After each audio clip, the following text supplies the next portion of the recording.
Patrice Talon. Après avoir tenté un premier chantage interdisant le chargement du brut nigérien avant de rétropédaler, il accuse à présent le Niger d'atteinte à la sûreté de l'État béninois. Et une certaine presse à sa solde d'en rajouter une couche. 5 espions nigériens, dont 2 terroristes arrêtés sur le terminal de Sémé.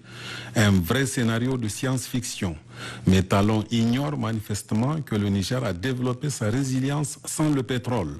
Il joue donc avec le feu et risque gros. Hier, en effet, le ministre du Pétrole et son homologue de la Justice ont tapé du poing sur la table, n'excluant pas de fermer les vannes du pipeline.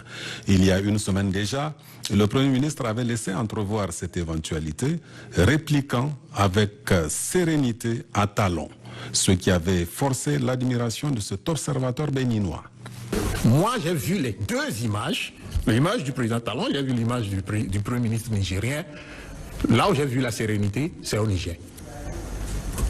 C'est ça que moi j'ai vu. Vous pouvez repartir, regarder les vidéos, vous pouvez voir ce que vous allez voir, mais moi j'ai vu la sérénité du côté du Niger. Le Premier ministre ne s'est à aucun moment mis en position du nécessiteux qui veut qu'on fasse passer les pétroles par ici.